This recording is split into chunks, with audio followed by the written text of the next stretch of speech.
welcome back. Today we're back in the body language videos, and today our guest of honor is probably the most popular person in the world, Bill Gates. No, I'm not being sarcastic at all. So let's begin without further ado. I have so much to catch up on. It's good to see you. Good morning. Good to see you. Well, I think this is the definition of what they call a hard sell. You're out here promoting a book, How to Prevent the Next Pandemic, and you know people are sick and tired of hearing about the pandemic. They have COVID fatigue. Why is this the moment to have this conversation? Well, I don't want us to wait until we forget about how awful this has been. I mean, we've had tens of millions of deaths, trillions of dollars of economic loss, education loss, mental depression, and with a few key steps, we can make sure this won't happen again. There's something strangely optimistic about this book. You've got a whole bunch of ideas on how to actually prevent the next pandemic. One idea, you compare it to firefighters. We need kind of a global firefighting team that's ready to find the next pandemic and respond to it. How would it work? Well, just a couple of quick points. This he's looking at the camera every now and then. It's probably not the most kind of studio friendly guest at the news show, and he has this cup, like a signature object, like cup, holding a cup in that particular place is basically creating a barrier to kind of protect the family jewelry. You know what I mean? That is a subconscious move when you're being defensive. So in this video, there's a lot of points that I go through. Some points kind of pretty personal, like his divorce, etc. I don't know why. For one thing, why he would do that interview, why he would agree to do it, probably knowing the talking points in advance. But I guess this is just another effort to be more transparent. But let's continue. In some ways, we were lucky with this pandemic. It certainly could have been a more contagious virus, and it could have been more lethal. Yeah, the lethality, ends up being about 0.3%. Smallpox is 30%. So, okay, that was a golden moment. Notice the grin when he was talking about smallpox. Basically, the hand gestures is just a charade, like a theater performance, distracting from the overall, basically the slumpiness and tensity of the shoulders. Basically, telling that. Well, first of all, the person loves to bring you news like mortality rates of smallpox, etc. So, yeah, that's pretty amusing. We know. This is not the worst case. All the more reason to make these investments in preparedness. When you look, if you want to geek out on some of the innovations and where the technology is, a vaccine you can inhale, a pan vaccine, it's in there. But let's talk about when she mentioned geeking out, there was a little bit of tightening the eyelids, which means that I'm just gonna smile, but look at that knife sticking out from your back. So basically, he's very aware of the information that is being subliminal. Well, as a person who's probably being bullied a lot in school and hasn't been calling out the bullies too much, except for plotting a greater revenge, possibly. Information, because that has been a hallmark, unfortunately, of this pandemic. President Biden rather famously said last July that misinformation on social media is killing people. Do you agree? Absolutely. It's been weird that vaccines have been attacked as, being overall net negative, or there's some conspiracy here. It's terrible. Well, some of it affects you. You're part of these conspiracy theories. That is a very weird thing, that just because I support vaccines to save millions of lives, people are saying, no, I make money from vaccines, or that I'm trying to, cause death or track, or a lot of strange stuff. Hard to understand why that is. Well, misinformation is obviously a big issue that a lot of folks like you are worried about.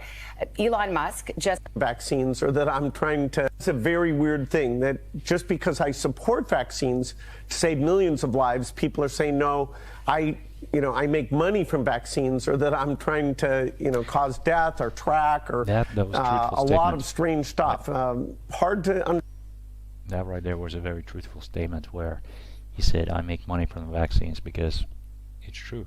So he's basically lying on camera. But when he's saying that other people are insinuating that he's just making money from the vaccines, that's when he kind of went into that animated mode. And you can see it was like animated going forward, and then went back into that kind of tense, deceptive mode. Understand why that is. It's false. Do you worry about Elon Musk? Well, Elon, you wouldn't want to underestimate Elon. What he did at Tesla is amazing, helping with climate change. What he did at SpaceX, will he this time make that improvement? Should there be laws that strike a better balance of free speech versus, conspiracy theories confusing people? Elon thinks he can improve Twitter. Well, I don't know specifically what he'll do, but it is there's an opportunity, and we need innovation in that space. Well, let's talk about you personally. It's been a period of transition. It was actually 1 year ago today that you and your wife Melinda filed for divorce. How have you been coming to terms with this? Well, the divorce is definitely a sad thing. I have responsibility. Multiple signs of discomfort. He really doesn't want to talk about the subject. As you can see, he's finding it difficult, basically getting words out. There were allegations of extramarital affairs, and when she was asked about that in the interview, she said that is a question that Bill needs to answer. So here you are now. Did that happen? Were you unfaithful in your marriage? Is that one of the reasons there was a divorce? I certainly made mistakes, and I take. Yeah, you noticed that laugh he makes sometimes. That is uncontrolled reaction. Basically, when you're kind of in a uncharted territory emotionally, and your brains are not controlling the situation completely. So this is someone who's lost a little bit of control, probably effects of the age, deterioration overall of health condition to some degree, and yeah, or maybe he just tries his hardest to be more organic, and that's the outcome. Responsibility. I don't think delving into the particulars at this point is constructive, but yes, I caused pain, and I feel terrible about that. What have you learned from that? I mean, you were someone. It's like when he's peeking at the camera, it's like this is a PR stunt. He's trying to improve image because he's becoming this influential person after the WHO thing that went on. So he knows his public image, and he's just trying to brush it up. I have to ask you about Jeffrey Epstein. Melinda mentioned that was one of the strains, your relationship with him. And you know what? I guess the question is real. You know, that uncomfortable peak here and there, and just like that was really watching at her with such loathing. It's like don't go there. And that previous clip where he was talking about like he doesn't really have a lot of advice to others is where basically which shows such disconnect from basic human realities, like basically just be yourself, dude.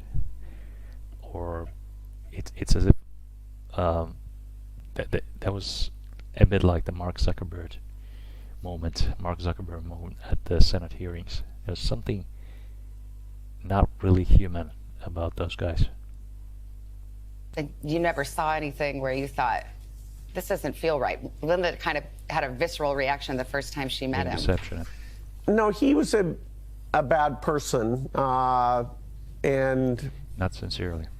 you know, I had a reason that I thought those meetings would lead to something good, but I shouldn't have done them. And finally, didn't on get this laid. topic, you recently gave an interview and you said you'd marry Melinda all over again.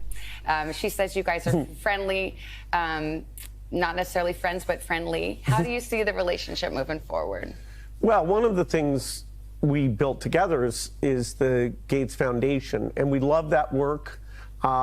We've got all the resources I was lucky enough to get. We've got Warren Buffett committed massive resources. And so making sure that is spent well, saves lives. Melinda and I love doing that work together. So I feel very lucky that I still have that with her, as well as, we've got these three incredible kids. I know, and I heard they're all moving out of the house, so you're an empty nester for sure now. I've got a big empty nest. All right, Bill, thank you so much. Thanks for being with us. And again, Something the book is very called How awkward. to Prevent the Next Pandemic, chock full of ideas. It's out today. Okay, just to kind of summarize it, there's something very awkward about this guy. It's like he's hiding something, a big secret, when it comes to him personally, and it can be anything basically, and not necessarily the things that people already know about him, but yeah, very awkward. A lot of awkward moments there. But anyway, this was the body language analysis. Write in the comments below what you think of it, and see you in the next one.